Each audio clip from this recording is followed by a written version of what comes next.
Welcome to the Music Maker's Cookbook, the podcast that helps independent artists cook up recipes for success in the music industry.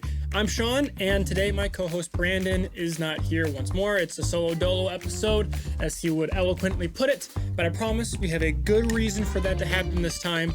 It wasn't because we just got distracted at our last recording session listening to my new speakers. It wasn't that I had just tuned them and it sounded really amazing in this room, and it wasn't that we were just blown away and falling in love with music together again and just kind of nerding out about the whole functionality behind it. It wasn't that we were having fun, except it was totally that we were having fun. And because of that, now I'm recording an episode for the podcast on Monday at 10 p.m. when the episode goes live at 6 a.m. on Tuesday the next day. But I'm not complaining. In fact, I'm really glad because it gave me the idea that I really want to talk about in this episode. It's a topic that if you have been listening to the podcast, thank you for tuning back in. And if you've not been listening to the podcast, you're about to learn today. It's one that I say all the time, and it is the saying that if you are not having fun, you're not taking it seriously enough. That is my favorite quote, my favorite saying of all time, and one that I truly believe in. I really should memorize where I got that quote from. It was on a podcast. Some guest said it on the Unlock Your Potential podcast with Jeff Lerner. And I'm trying to remember who said it, but whatever. That's where I learned from it, and I say it nearly every episode. I'm sure I've said it at least on half of them at this point. And today's episode is all about that, what it means, and how to kind of apply it in your music journey to make sure that you're having fun and to keep you going. So before I dive further, though, I really want to clarify what exactly this means. What does the saying, if you're not having fun, you're not taking it seriously enough, mean? I'll tell you what it doesn't mean. It doesn't mean to not do the things that you don't have fun with.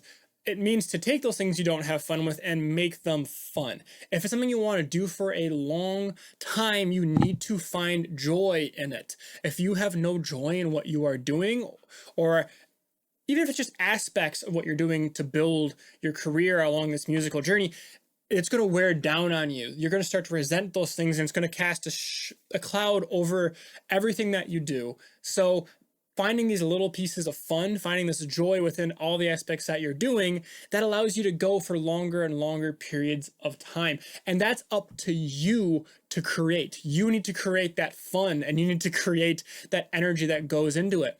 Not something that just necessarily happens, but if you really want to take this seriously, you really want to be an independent musician and make a living in this industry, you have to make sure you're having fun with it.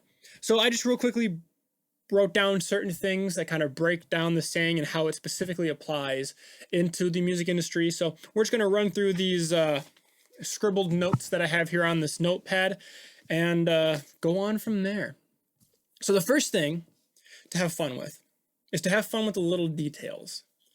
It's the little things that really add up to make this big overall push. Once you get the ball rolling down a hill, this little ball, as it goes and picks up more and more small pieces of snow, it builds up into this giant boulder. At least that's how it is in cartoons. I've not tried it myself, but I will someday during a winter in Michigan. And it's that snowball effect. It's that non-linear curve, the exponential curve of these small things adding up and building that momentum. The opposite thing can happen as well, though. If you're not having fun with the little things and you keep avoiding them, or they really bother you to do them, it makes you more and more depressed or sad or not looking forward to doing your career as a musician. That's going to have the opposite effect, where it just starts snowballing the opposite direction and becomes overwhelming or becomes something that you might be resentful for. Not to get too negative with it, but it is oftentimes these small things that are the make and break as an independent artist. It's the things that you have to do every day. It's the checklist before going into loading up for the show. It's even putting these things into your spreadsheet for your expenses and filing them away for your taxes and all that stuff. It's the small things that you need to really make fun or enjoyable and to motivate you to do this for a long time. The whole concept of this whole thing is that when you find a way to make it fun, you start looking forward to doing it, or at least you don't despise it anymore. And I'm not saying that you can make everything fun. At some point, there's things that you're going to find less fun than others, and you can put those off on other people or things that might not be your strong suit. But at the beginning, when you are doing everything, you need to be able to find some enjoyment in it. So if you are filing all of your expenses, how can you make it interesting so that way you can be on top of it and measure it so that you can manage it as you build your career? One of the ways that I personally recommend works for me, not everyone's different, but one of the ways that works for me is I'm a huge proponent of the idea of gamification, and that is taking simple things and turning them into games that you can win or lose, or even just allow you to compete against yourself, so that way you have this thing you're constantly building on that keeps you motivated. And there are tons of apps out there that allow you to do this. That's one of the main perks of having, your phone in your pocket at all times, and having how many apps are out there is that you are it's more commonplace to have one that exists that works in a specific way that you find entertaining and enjoyable. Now for habits, for the little things as I mentioned that you have to do day after day after day to make them fun, I've explored doing that with an app called Habitica, which is a checklist, a daily habit tracker that turns it into an RPG as of sorts. You pick your class. Once you do the habits, they allow you to progress on quests. You can get other people to join in on your clan or your crew, so that way you can go on these quests together and help motivate each other to, hey man, we really need you to step up and so we can take down this boss because we're about to die here. So you have to complete some of your tasks so that way we can move forward. It breeds accountability, and that's a way that you can make it fun, especially if you do it with your bandmates or other artists that in this industry, so you can all kind of rise together. There's plenty of gamification apps out there. Find one that works for you and find a way to keep these small things entertaining and have fun with them. Next, have fun with the hard work, not just the simple things. Have fun with the tedium, the things I have to do again and again and again. Like practicing your instrument, warming up your vocals, all these things that really take you from where you are to that next level. Practicing your song, making sure you are tight and on top of it, know all the inflections that you want to do. You're rehearsed and you're tight and you're performing again and again and again and showcasing everything about the song, the emotion, the story, all that needs to be done before going in the studio to really make that song impactful and to make it as cost effective as possible as well, so that you're not taking all this time in the studio, you're not paying to get all these things fixed or other session musicians to come in and overdub the things that you're doing. Practicing to a click track is one of the most boring things that you can do, but there are ways that you can make it fun. In fact, you have to if you want to keep doing it again and again and again. Whether it be that you learn to find the joy in that repetitive task, or you add something to it in order to make it more enjoyable while you're doing it, either option works. Just you have to have fun with it. So for example, the whole practicing to a metronome thing, if you just don't like practicing the riffs over and over again to the same click, maybe introduce a drum beat. You can load up like a 5-minute drum sample through a whole different song and whatnot that changes tempo throughout, or has different sections to it where it's like a basic verse pattern, a pre-chorus pattern, a chorus pattern, like the drums are changing. So you have that solid tempo of that is, timeline, because the drums, if it's like MIDI or it's a loop, it's probably quantized directly to that grid. You can play along with that and then mess around with inflection. Change the inflection per part. Make a song out of a simple riff. There are bands that have released songs that were created around their practice riffs, their warm-up riffs. Dust in the Wind is the big one that I can think about. That song's great. And it started off as just a guitar riff that they used to practice. And it evolved and grew into this full song. And you look at them on stage, they're having fun with it. It's just a riff. So if you can create your practice into a song or something that's bigger that you find enjoyable, that's a great way to get practice in sneakily. Next thing is have fun with your people. And I'm saying your people because I'm going broad here. Not just have fun with your bandmates, have fun with your writing partners, have fun with the people in your circle, part of your music. Go on beyond that. Have fun with your fans. Have fun with the the crew on the roads, the people at the venue, the bar staff, the venue owner, the booker, all the everyone who is involved in this whole production. Have fun with it. Don't take it so serious that you are stern and you're a diva and you don't want anyone to interact with you and you're just hidden from everybody until you come out, do your thing, and then disappear again. Have fun with the people so they want you back.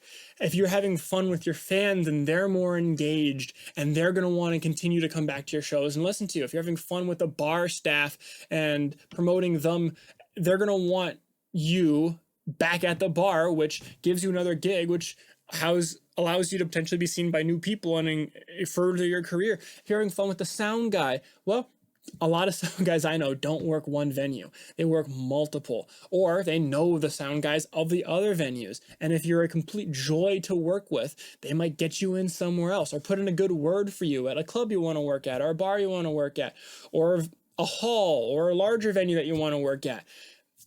But you're going to want to have that rapport, and you're not going to have a rapport just by showing up, setting up, playing your music, and going away.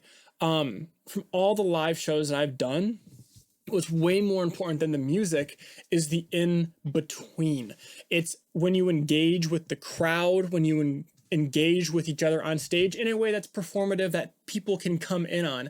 When it looks like you are having fun, that's what makes it memorable. That's what makes us want to have you back. And that's what makes venues want to book you again and again and again, because it's enticing, it's energizing. It gets the fans to want to, buy merch, buy booze from the bar, get food, enjoy themselves, have a good time.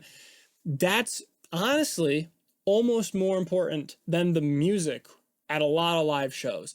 So if you can have fun while you're on stage and just live and just express it and just be there enjoying it, it is truly an addictive thing that is contagious, that people will really pick up on and can help take it to the next level. Versus, as I said, if you're just boring going up on stage, playing your song, taking 30 seconds to 2 minutes in between songs, whispering to the band, just kind of sitting around there mulling over, people will just get out of it, knock out of it. So have fun on stage and show that you're having fun on stage. Don't try to hide it. So this next one is my personal favorite one, and that is to have fun failing. You're not going to succeed at everything. In fact, you're going to fail way more than you succeed. So why not just be okay with it and have fun with it? Going in so hard strung about having things need to work out perfectly can be one of the hardest things, especially when it's something you care about. If you care about the performance, if you care about the song, if you care about how you're perceived, how you look, if you care about having fun and all these other things I've told you about, I need to have a good communication with the sound guy and the bar and this and the band before me and interact with the crowd and all these things going on in your head, that can be almost detrimental if you're so focused on it. You're going to make mistakes. Every live show, you're going to make mistakes. Every time you talk with anybody and have some sort of communication, those are uncontrollable variables, which means that you will never be able to count on all of the outcomes and make a perfect experience. You will fail, and that's okay. Have fun with it. Try things that you normally wouldn't do or other people aren't doing in your scene. And if you fail, you know what? Now you can say you did it. You tried it. Now you can move on. What did you learn? What did you not learn? Which is the next thing. Have fun learning. Once you think you know everything, that is the moment you cease to know anything. And you actually go way back to the beginning. Life is all about learning. It is the path of gaining more understanding, more knowledge, more experience, and just more growth over time. That is what it really all comes down to a degree. So having a thirst for wanting to learn, to gain more knowledge, that is the best way to further your career. Having fun with learning, being curious about what other people are doing, being curious about how can you make your show better, what can you do to make it sound better, how can you practice more, how can you talk to people better, how can you do all these things and further your career, and truly being passionate about learning and thinking that there's no way we know it all. Someone else is going to try something new that's never been done before, and it's going to be huge and it's going to blow up. we don't know it yet. And once it happens, learn from it. How can you apply it to what you're specifically doing? You're already on the right track because you're listening to this podcast, which means you are interested in learning about all the recipes that we have cooked up to make success. And that's something that I personally love about doing this as a podcast, and I know Brandon feels the same way, is that this forces us to learn about all these aspects of it. I've learned so much more in the year and a half of doing this about the industry and all these details of it than I knew beforehand. We talk about things that we just learned the week before because it pushes us to keep growing and figure out new things. And it's so fun to talk about. It's so fun to listen to. So the fact that you're here shows that you're taking that first step. And as I said, aside from having fun failing, I think having fun learning is the second, debatably the more important thing. But they definitely go hand in hand because you learn the most from your failures. So having fun with both of that just allows you to keep going with it, not letting it overwhelm you, and just keep the ball going, keep it moving forward, So I mentioned having fun failing and having fun learning. The very final thing I'm going to be talking about is having fun with your success. Don't be so caught up in what you're doing that once you achieve where you wanted to go, you just say, all right, done, move on past it. No, take the time to smell the roses. You put in the effort, you made the plan, you made your SMART goals, you organized all your stuff into quadrants, you planned, you attacked, you followed through, you built all these things, and now you did it. Congratulations, that's awesome. Enjoy it, have fun with it. You worked to get there. I'm not saying it's the end all be all, now stop doing everything that got you here. I'm not saying once you have success, just overly exist in it and have fun with that. Quite the opposite. You have to continue to keep doing all these other things and have fun with it and move on from it. Don't live within the success, but enjoy it when it's there. Don't just move past it right away, because having fun with it when it exists, that allows you to stay motivated and to really understand, like, no, I am doing this. I am succeeding. I am moving in the direction that I want. There are so many artists that I've worked with who almost let their career die once they start seeing success. When things start working out, that's when everything seems to fall apart. And part of it is because of planning, because they didn't talk about with the other people in their band, like, hey, what's going to happen when we start seeing success? Part of it's because, it can be kind of frightening. It can be it make you afraid when you start getting what you want and start being like, oh crap, well, if I'm really going to take this to the next level, then I got to quit other things and I got to really dive into this. And that can be scary if you don't have a lot of things backed up and take that plunge. And that's completely understandable. As I said, that's completely understandable. But you're here listening to the Music Maker's Cookbook because you want to make a successful living in the music industry. So don't let it scare you. Don't be afraid by it. Take a second back, observe it, say, yes, this is what I want. Breathe it in, and then move forward. Take those next steps.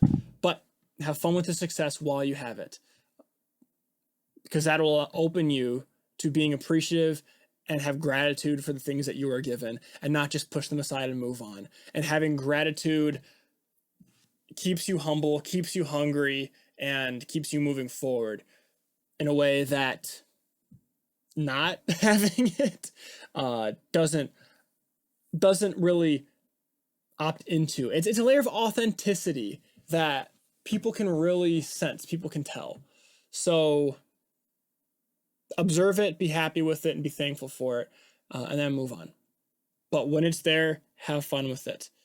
Because, life is short, man. The only thing we're guaranteed when we're born is death. So not to get morbid, not to get philosophical, that's just factually straight. That's just how it is. So the moments that we have, enjoy them, have fun. Life's too short to be anxious and scared and angry and all that all the time. And I'm not saying you have to be happy 1,000% of the time, because that is just impossible. But any way that you can have fun, do it. If you want to do this for as long as you can, which you're listening to us, you've gotten to this part in the episode, I know you do, you need to have fun. Not it's a want, not like, oh, I'll have fun eventually. I'll have fun when I succeed. No, you need to have fun now, because if you're not, you are not going to do this for a long time. It is the people, the artists that have the most passion, but don't enjoy all the aspects of it, that I see fall off. It is the artists that aren't having fun, that get stressed out about all the details of it, that let themselves get to that mindset of being overworked, that fall off. That is the killer. They quit when they're no longer having fun. So if you want to do this, you really want to do this, which I know you do, make it fun. That's on you. That's on nobody else. That is on you. You need to make this enjoyable. Otherwise, you're not taking this seriously enough. Working crazy hours, working yourself to death, grinding, going hard until you succeed, that is not taking it seriously at all. In fact, that is the complete opposite. If you are working yourself to death, you are taking it so not seriously, because you are going to burn the fuck out after a couple of years. It is the people that are enjoying it and having the time of their lives that are the ones that are actually going to succeed, because they are going to do it year after year after year, no matter what, because they're having the time of their lives and they are loving it. That keeps you going. If you're not having fun, either start having fun or stop. Get out of it. Don't do it. Because sooner or later, you're going to crash and burn. So please have fun. I'm ending this on a serious note because this really does matter a lot to me. I really do so strongly believe in my chest, in my being, that this whole saying, this whole philosophy, and I try to live it as much as I can. I've been doing this for 7 years, if not longer at this point. Shit, maybe let me think. No, I've been doing this for about 9 years, maybe 10 years at this point. And if I haven't been having fun this whole time, I would have quit so long ago. At the start, there's so much against you. There's so much against you. So much time goes into it. So much effort goes into it. As I mentioned, I'm up here recording at 10 p.m. the night before this goes out, because I have fun. This is so much fun to me. I've been looking forward to recording this all day. I'm not burdened by the fact that I have to do this to get it out there, because I have fun with the podcast. I have fun talking to artists like you. I have fun working in this industry and creating and everything that goes into this. And it's not easy, especially when things build up. Especially when all these new things evolve. It's not familiar. It's anxious, it leads to anxiety. It's hard to find the fun in a lot of things. So give yourself some grace. Take your time. It's okay if you can't find ways to make all the things fun right at the start, but keep trying. Don't give up. Because if you really take this serious, which I know you do for how long you've been listening to me ramble on about this, find a way to make it fun. Anyway, with that all being said, I'm done rambling on. But until next week's episode, if you want to have fun making your music, talk to me. I mix and master folk, rock, acoustic, and a little bit of blues. So if those are your genres and you want some remote mixing and mastering, and you want to have fun with it, hit me up. Or if, maybe you're in the area, you can find out my studio at swsrecordings.com, where you can fill out a form to submit your music. Contact me. We'll have a conversation, set up a call, and get to know each other, and, make sure we're a good fit and we're going to have fun together. Aside from that, I also do one-on-one coaching for artist development. Basically what this podcast is, but more set up and structured for you to help you be successful in this industry. So reach out to me there. Once again, my website, swsrecordings.com. If you go back to a different episode, or you've listened to us before and you know Brandon, check out his website, Studio 222 Recordings. It's a fantastic website. The photos are beautiful on it because, man, he's so good at lighting and photography and all that stuff. So that's just his hobby. The music stuff's even better, honestly. Listen to his portfolio, phenomenal. So check him out. And then if you want to just kind of contact us at the podcast, let us know what you want us to talk about, things that you're maybe struggling or questions you might have about how to find success in the music industry. Let us know. You can contact us at podcast@musicmakerscookbook.com. That is our email. Or you can find us on any social media platform, YouTube, TikTok, Instagram, Facebook, all that. Just send us a DM and we'll get back to you as soon as we can, or we'll respond to your comment. But yeah, that being said, thank you for joining me in my kitchen today. Hopefully you enjoyed the meal. That all being said, bon appetit.